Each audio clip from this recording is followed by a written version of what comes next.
with another device where you can tease up the lashes, let them go and then tuck it in. However, this method is not as effective trying to separate that top layer of lashes, because the top layer of lashes are generally shorter than the middle layer.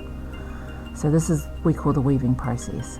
So once we've weaved in with the tool, and generally it takes me about 20 to 30 seconds to do this process, we tuck it in and we spread out the eyelid with our fingers, and then we use the tape.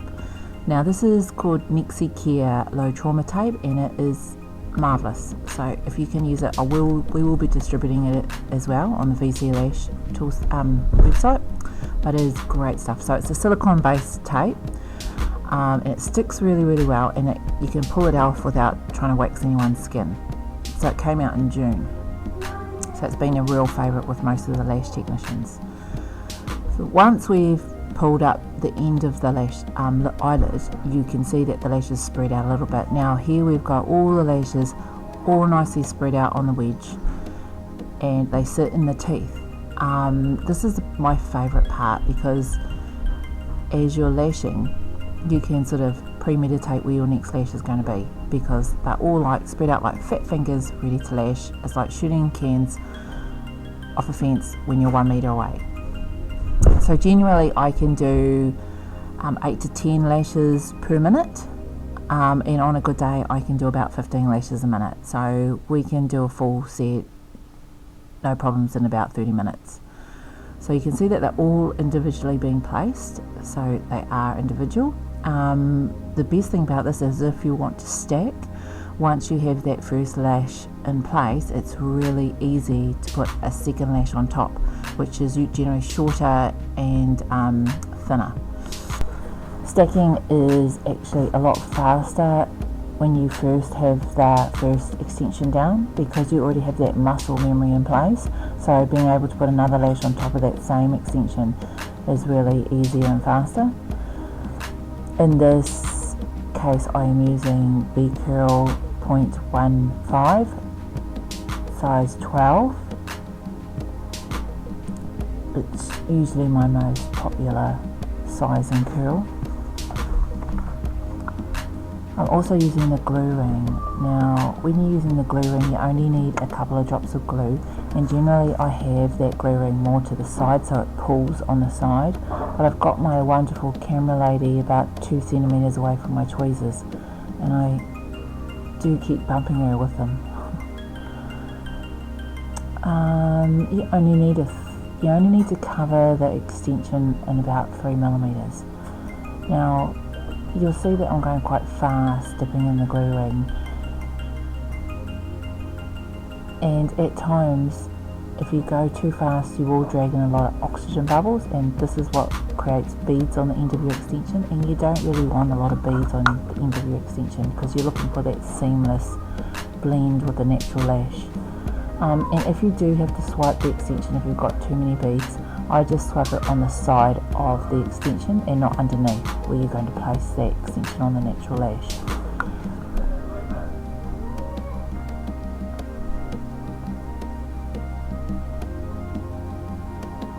The beauty of the tool is that you can see that all the lashes are all laid out separately, so there's no waiting for them to dry. You just carry on to the next lash, because there's nothing actually touching that part of the natural lash where it needs to be glued. The end of those lashes are actually sitting on the edge of the bridge of that wedge. It's really important to remember that that wedge was 2 years in the making, and there's 3 different metals in that wedge. So there's a lot to balance in how it's created. If it looks simple, but underneath you'll see how complex that wedge really is. I'm just counting the lashes. Somebody's timing me, and we're just going through them. You can see that they're all individual and they're nicely drying.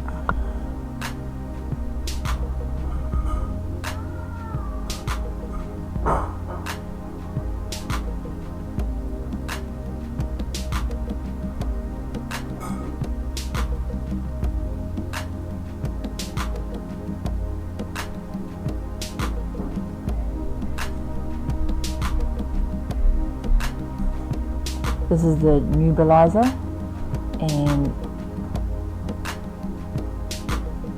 some of you use a nano mister, but I prefer the nebulizer. It's just a way of curing that glue. So go to the other side, same thing, we're just going to weave through that top layer.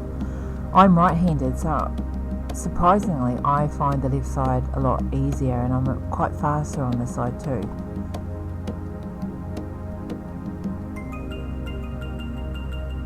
So the method of using the tool is just using the nose of the weave and either going up and down or in half circles. So there's a number of methods that we're going to show you.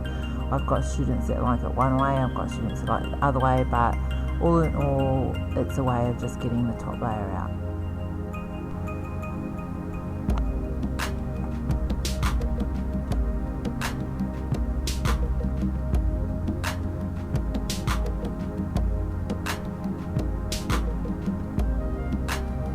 Once you get the hang of it, it's all pretty straightforward. So just going to spread those lashes out with our fingers, and then of course remember we're going to lift the end of their eyelid up and across with some of the next care tape.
So this is the next stage of using the tool set, and this is called the divider. And now the divider is made out of a silicone, so it actually grips the lashes.